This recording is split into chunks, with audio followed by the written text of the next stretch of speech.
Pumunta ka nga sa church, nandun yung, i-deliver. Kung may deliver sa bahay, may deliver ka sa church. Dalawa. Kaya pa doon.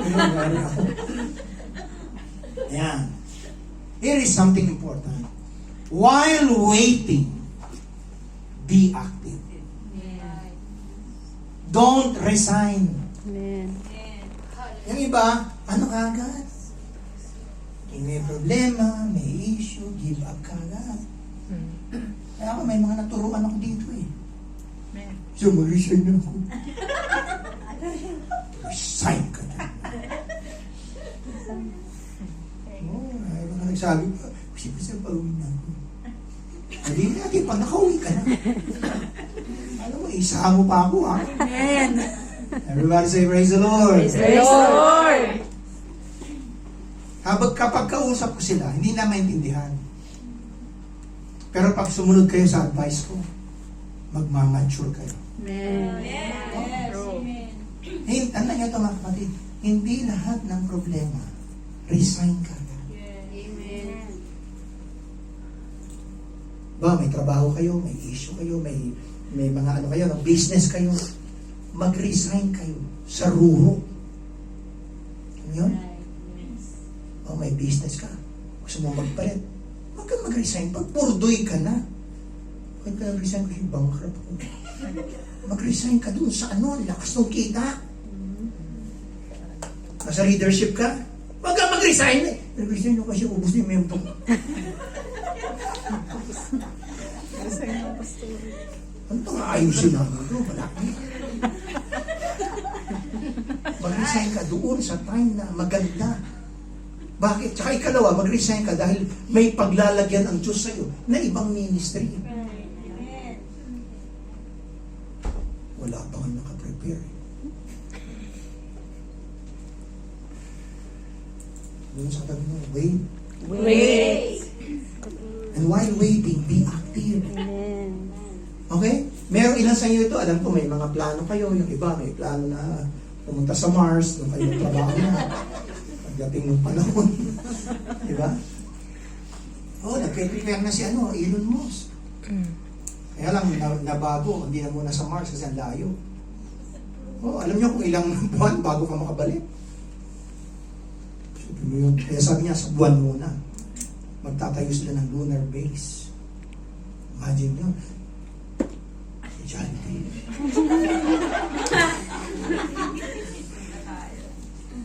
Siyempre, kailangan sila ng marathon.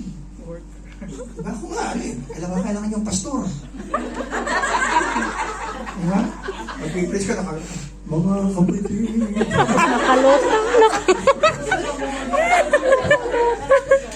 Alamangan natin si Gordon. Dahil iba sa inyo, namumungay na yung mga mata eh. Okay. Stress and resilience. Actually, stress versus resilience. Uncertainty increases stress. Pag walang katiyakan. Diba, ang hirap, no? Yung halimbawa, magkasintahan kayo. Hihintay ka, kailan mag-propose. Diba?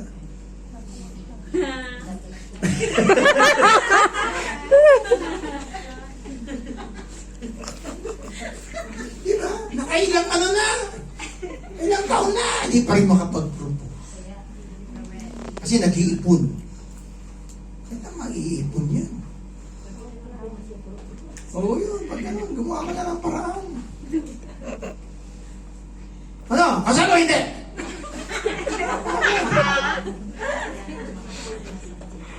Pero sa totoo lang, di ba, nakaka-stress yung uncertain? Yes. True. Parang sa inyo, matatapos yung kontrata mo. Hindi mo alam kung pipirmahan ka o hindi. Tama. Kaya maganda yung mga amo na nagsasabi na, oh, Cheche ba tama? Yes. Mali. Okay. Ante, o Cheche, you sign contract again, ha? Ayun, may Ako na nagsabi. Di ba? Ano sinabi? So, kampante ka na kaagad. Lalo na kung mabait yung amo mo, okay sila. Ha? Di ba? Ano na? Kahapon, ang ganda ng ni Sir Del. Sister Delia. Ang tagal na niya dyan kay Tony Leung, yung artista. Alam mo, sabi niya, hanggang ngayon, ang sweldo niya, ganun pa rin. Pero, nagkasakit siya. Sagot, ano. Ngayon, hindi na siya pwedeng i-insure. Pero gusto pa rin niya, dito pa rin siya. O, pagpapalit mo yun sa mga malaking sweldo. Pero kanya-kanyang opinion, di ba? Gusto mo walang sweldo, doon ka. Hindi ka naman pipilitan. Ayan.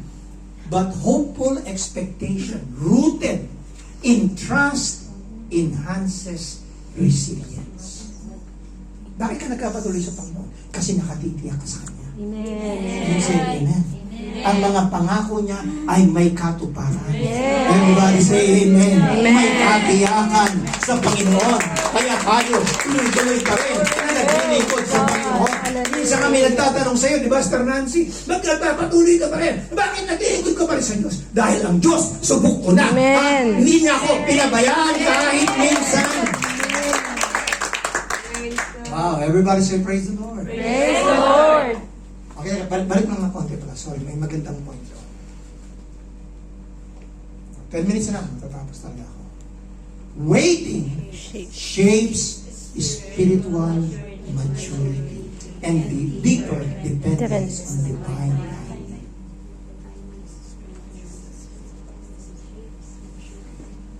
Kailangan nagmamature sa panahon ng paghihintay. Kaya dapat active ka. Kahit di pa nasasagot yung prayer mo, active ka. Ha? Naghihintay ka? Ilang taon yung kontrata mo? 2 years. Oh, baka pwede ka mag-aral. May mga online lessons naman. Di ba? Oh, Sister Gigi, nag-aaral mo. Si Sister Cheryl. Shirley. Lagi ko na pagpapalit yung pangalan yung dalawa eh. Ha? Cheryl. Asa mo rin Cheryl o pala? Si Cheryl Cruz at si Cheryl. Mga artista to mga to eh. Nag-aaral ka? Ito ba? Nag-aaral ka ba? Kasi baka mapahinga ko. Hindi ba nag-aaral ka? Tapos sabi mo hindi. Tapos si Sister Ruby din nag-aaral. Alam niyo ba pwede kayo mag-aaral? Sino gusto maging teacher dito? Kaya, mabuti naman kasi pero yun ang point doon. While waiting, study. Join the discipleship class. Sinasayang mo yung panahon, tumatakbo yung panahon. Hanggang ngayon, di ka pa nakagraduate.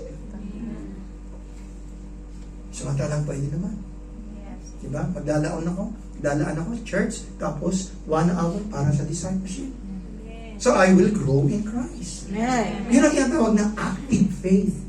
Hindi yung passive, ay nako, ang tagal naman, hintayin, Diyos ko. Diyos ko!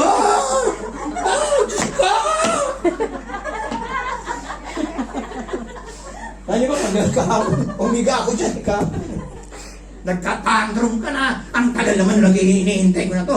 Oh. May cellphone ka. Habang naghihintay ka, mag-study ka. Anong study? Maghanap ka. Financial literacy. Kunin mo yung headset mo, earbuds na yan. Gamitin mo. Hindi, habang naghihintay, wala ako ng chismis. Kaya laman ng utak ko, puro chismis, puro negative, puro mga may mga Kristiyano, galit lagi pa pa, hindi nakailan, mga galit na mga tao. Ito mga tao, ito! Ako sinubukan ko minsan nanood ako, parang kaya nagalit na rin ako. Na-adapt right. Na-adapt. Tapos nung realize ko, stop this. True. Yung spirito mo naapektuhan na. Yes. Make your time productive. Amen. Make your waiting time productive. Can you say praise the Lord? Praise the Lord. Oh, habang nandito ka, alam niyo may TESDA naman sa Pilipinas. Online libre, oh. Mag-aaral ka ng entrepreneurship. Aral ka ng baking. Di ba? Kaso walang oven. Hindi samahin mo na lang. Kaya bumili ka ng laruan. Uy, tumatawa kayo, di ba, Day? May mga nag-aaral ng organ, papel lang. Uy, gumaling sila dahil lang doon. Kasi nasanay sila, hindi pati pa ng ganyan. Excuse me lang lagi. Yes, pati mga dyan. Excuse me, di ba? Excuse lang eh. There's a will. Meron na nga ngayon, mga app eh. Gitara, pwede ka mag-aral. Dito mo, dito pa. Meron. Kaya lang, excuse lang kasi lagi. Okay. Tapos na tayo, 5 minutes. God's sovereign schedule. For everything, there is a season. And a time for every matter under heaven. May mga tao gustong mag-ani. Hindi ka naman nagtanim. Amen. There is a time for planting. Hello? Gusto niyo mag-ani na mabuti? Sino gusto mag-ani mabuti? Amen. Anong tinatanim mo? Ha? Anong tinatanim mo? Ang nakakatawa, yung mga tao, nagtanim ng kasamaan, umani ng kasamaan, umani ng kasamaan, aba, nagtataka pa. Bakit nangyari?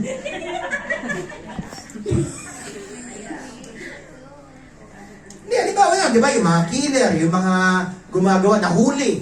Parang pinakita niya, kasi matatawa ka tuloy eh. Nung nahuli na, nasa kulungan. Ano kasi, gano'n kami, mahirap na kami. Kami din mahirap? Yes. Amen. Nagnanakaw ba kami? Tanong lang. Sino dito mga mahirap? Amen. Nagnakaw ba kayo? No.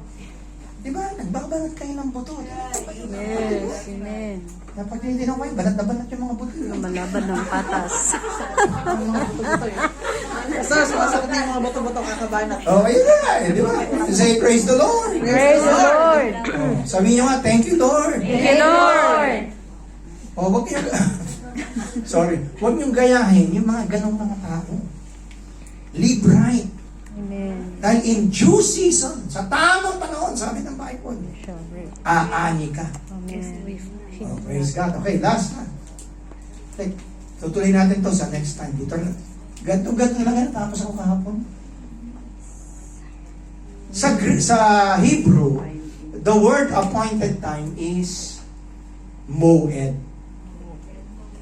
Sige, click na. The term moed refers to divine appointments. Sabi nyo nga, divine appointments. Divine appointment. They are fixed and purposeful moments ordained by God's plan. Halimbawa, nung pinanganak si Jesus doon sa Bethlehem,